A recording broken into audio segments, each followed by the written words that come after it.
Hello guys! Welcome back to my channel! Alright, madalas ko po sinasabi po sa inyo, hindi po kailangan ng mataas na IQ o mataas na level ng understanding ng mathematics pagdating po sa stock investing. Actually po, may group po ng bata, no? Teenagers, 12 to 13 years old, ang kumita ng 70% sa stock market. At yan po ang isi-share po sa inyo at yung mga strategy po nila kung paano po sila pumili ng stocks. Alright, pag-usapan po natin.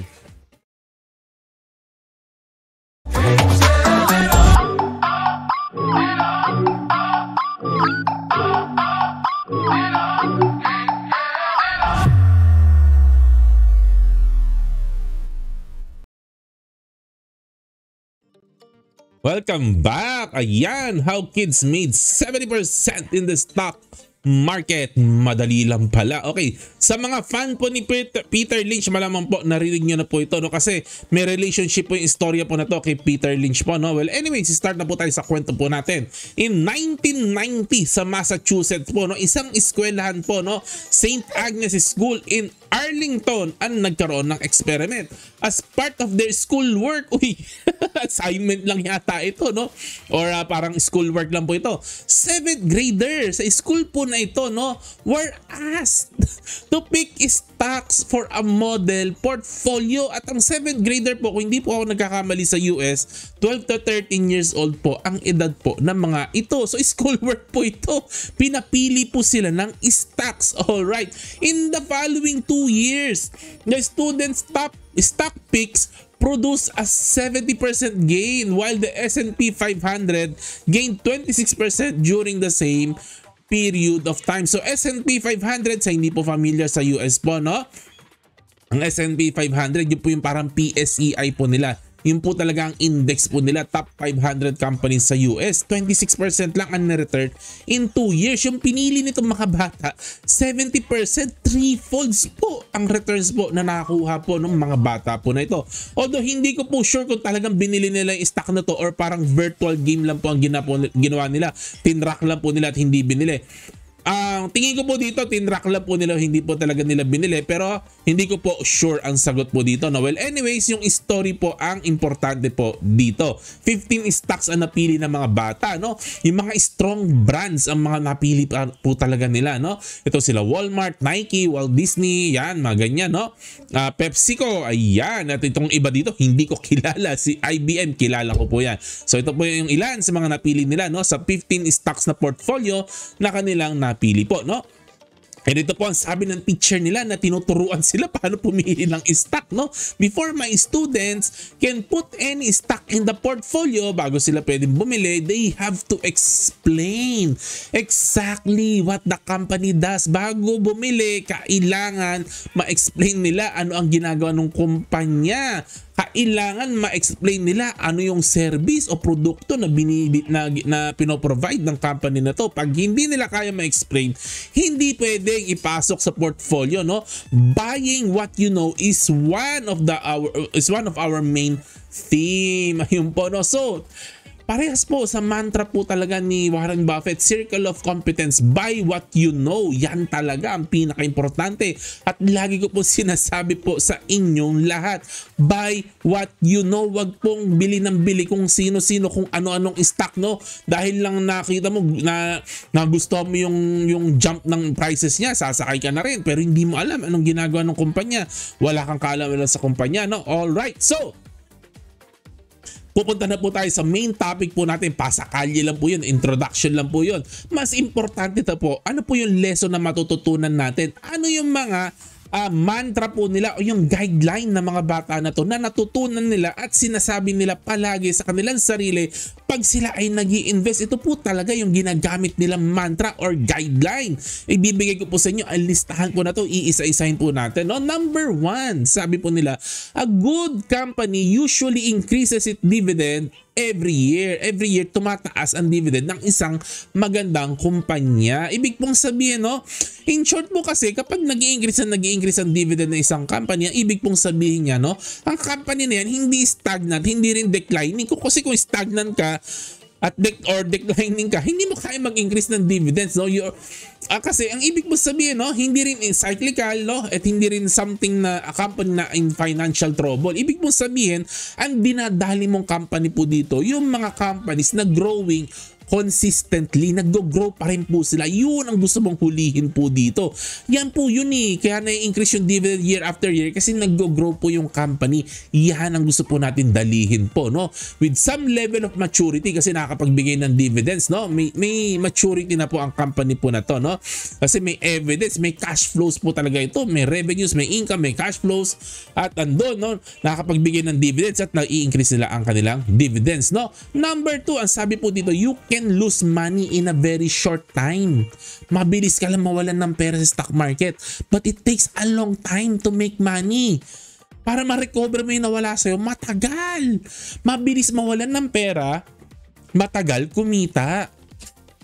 Bata po mga nagsasabi po nito. Nakakahiya po sa ating matatanda. Tayo gusto nating kumita agad. Hindi bale, mataas ang risk na mawalan ng pera. Hindi, ang mantra po talaga nila, you can lose money in a short time. It takes a long time to make money. No? So ibig pong sabihin, ang iniisip po ng mga bata po na to, kailangan risk averse po tayo. Kailangan maingat na maingat. Kasi pag hindi ka nag-ingat, madali ka mawalan ng pera. Kabaliktaran sa matatanda. Ang matatanda, tira ng tira, bira ng bira. Bahala lang si Batman. Hindi, ito mga bata na hindi. Maingat, wag padalos-dalos, no? Kasi nga, mabilis mawalan ng pera pero matagal bago mo ma-recover yung nawala sa'yo, no? Iwas tayo sa mga company, sa mga stocks na malalaki ang utang. Parang gano'n kung risk averse ka, no? Iwas ka sa mga stocks na malalaki ang utang. Iwas ka sa mga stocks na declining ang margin. Pag i-declining ang margin, syempre, alam niyo na po to. Lagi ko po sinasabi sa inyo, competition, may problema sa competition yan, no? Okay. Ano pa? Something is wrong with the management. Pag hindi ka tiwala sa management, something is fishy, kinakabahan ka, wag na, patahimikin mo na yung puso mong gahaman. Talagang isubside mo siya, isuppress mo siya, no? Wag na kung may duda ka. Wag na muna guys, no? Okay, number 3 na po tayo. The stock market really isn't a gamble. Hindi po sugal ang stock market. As long as you pick good companies that you think will do well and not just because of the stock price, hindi po sugal ang stock market. Kailangan po pumipili tayo ng magandang company na sa tingin natin lalago pa. Number 4 po, related po ito kaya pinagdikit ko na po. You can make a lot of money from the stock market, but then again, you can also lose money as we prove, no? Ibig pong sabihin, guys, ito na po ang shortcut po niyan. Hindi po tsamba-tsamba ang stock. Wag po natin gawin pa tsamba-tsamba na game po ito. Hindi po ito sugal. Wag pong tsamba. At wag po tayong maghuhula analysis. Wag pong hula ng hula. Kailangan nag-iisip po tayo ng maayos. At pag nag-iisip tayo at nag-i-invest tayo ng maayos, kikita po tayo for sure. Bata po ang nagtuturo sa atin nito. Nakakahiya po. Okay. Number 5. You have to research the company before you put your money into it. Magre-research ka raw muna bago mapakawalan ng pera mo. Tayo pakakawalan muna yung pera bago magre-research. Number 6, magkadikit po kasi related din po, no? You shouldn't just pick a stock. You should do your homework. Huwag kang pili ng pili. Gawin mo yung homework mo. Gawin mo yung research mo. Ayun, no? Kailangan discipline. Yun na sinasabi ng mga bata na to. Maging discipline daw tayo. Okay, tinuturuan tayo ng mga bata.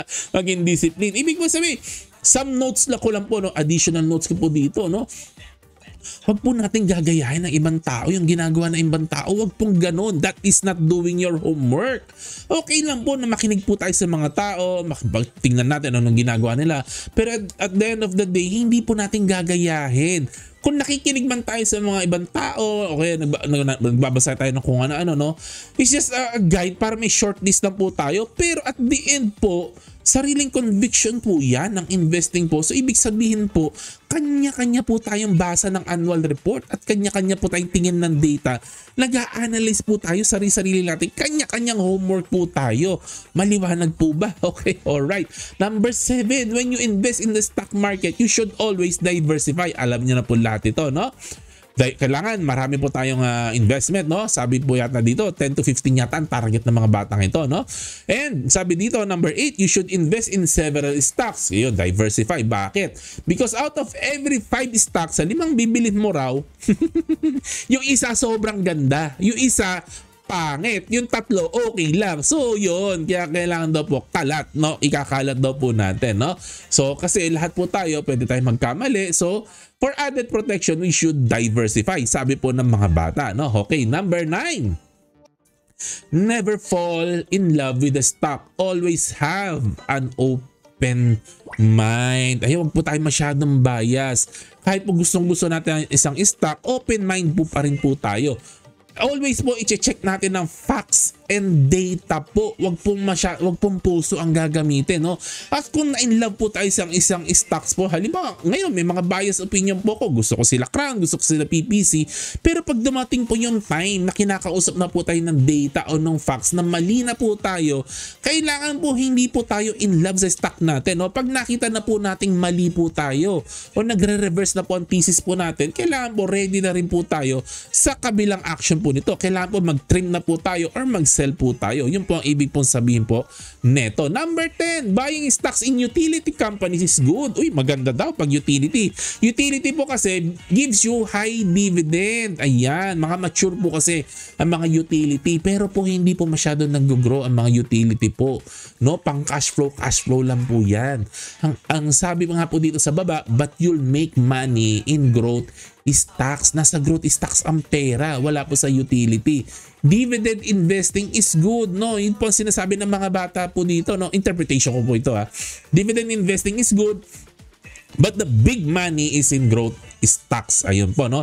So, pwede nyo pong gawin, no? Pwede natin gawin lahat, no? Pwede tayo mag-diversify dito sa dalawang mundo na to, no? Itong mga utility stocks, no? Na maganda magbigay ng dividends, and also, lalagyan natin ng konting growth stocks, no? Para na may mix natin yung dalawa at maganda po ang ating maging outcome. Number 11, just because a stock goes down doesn't mean it can't go lower. Ay, grabe po.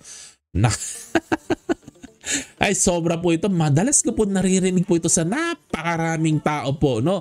Napakaraming tao. Kasi madalas ko po naririnig, no? Sasabihin nila, ay, bumagsak si stock, no? Si ganitong stock, si ganong stock. Bumagsak ang presyo niya. Sabi niya, bodega na to. Ibobodega ko na. Sabi ko, may marami ako nakausap na ganito. Ano ibig sabihin ng bodega? Sabi, tinatanong ko, ano ibig sabihin ng bodega? Bibili na ako ng marami kasi bumagsak yung price, eh. Undervalue dito. Oh, teka muna. Teka muna. Hindi dahil bumaba ang presyo ng isang stock, hindi ibig sabihin undervalued na po yan. Pag hindi po ibig sabihin na bumagsak ang isang stock, hindi po ibig sabihin tataas po ulit yan. Pwede po mabaon pa yan sa lupa, pwede mabangkarote po yan. Lalo na pag may problem na pang matagalan. Huwag pong short circuit ang pag-iisip po natin. Pag bumaba ang presyo ng isang stock, hindi po ibig sabihin pwede mo nang bilhin yan. Hindi po ibig sabihin undervalued po. Iyan, it requires more analysis. Pero marami po nadadali po sa number 11 po na, ay sa point po na to, no? Number 12. Over the long term, it's better to buy stocks in small companies. Ito yung sabi ng mga bata. Mala Peter Lynch po kasi yung mga bata na to. Peter Lynch talaga, eh, no? Okay. Ayun nga po, no? Nasa small caps, small companies daw po talaga ang pera kasi, no? Kaya po ako, hindi po talaga ako masyadong fan ng mga blue chips, ng mga large cap. Bihirang-bihira po talaga akong tumitingin sa mga. Actually, bias po ako pag narinig ko large cap, blue chip. Ayaw ko talaga yan. Halos ayaw ko pong tingnan yung mga yan. Pero syempre, tinitingnan ko rin po ngayon. Lately po, nung nagbablog na po ako, tinitingnan ko na po. Kasi ako talaga, ang gusto ko small cap, eh. Bakit? Kasi gahaman ako. Gahaman ako sa pera. Gusto ko talaga, malaki ang kita ko. Ayun, I chase high returns, no? Yun ang personality ko. Pero guys, magkakaiba po tayo ng goals, magkakaiba tayo ng personality, no? So, iba-iba po tayo. Large cap kasi, okay din po yan, no? More stable po yan. Depende na po sa style natin, depende po sa goal po natin, no? So, kanya-kanyang conviction, kanya-kanyang style po ito. Wala pong tama o mali. Wala pong tama o mali. Pero kung high returns ang gusto po natin, small cap stock po talaga. Kasi yan ang malaki pang leadway na lumaki po, no? Number 13 and last, you should not buy stock because it's cheap. Hindi dahil mura ang isang stock, bibilhin mo na. Yung mga mahihilig sa valuation dyan, magkukuha ng intrinsic value minus 30%. Uy, naka-buy below, bibilhin ko na po ito. Hindi po ganon. Ang sinasabi ng mga bata, bibili mo ang stock hindi dahil mura siya. Bibili mo ang stock dahil alam mo yung stock na to. Alam mo ang pasikot-sikot ng stock na to. No? Babagsak pa rin po tayo sa circle of confidence. Dapat naiintindihan natin yung business, naiintindihan po natin ang data. No? Invest in what you know and invest in what you understand very well. No? Wag po nating i-overextend ang ating sarili in something complex and hard to understand. Kumbaga sa basketball, lay up lang. Doon lang po tayo sa mga simple lang, no? Kikita din po tayo dyan. In conclusion, ang ganda ng mga lesson na to, no? Ako parang sinasampal ako ng mga batang ito.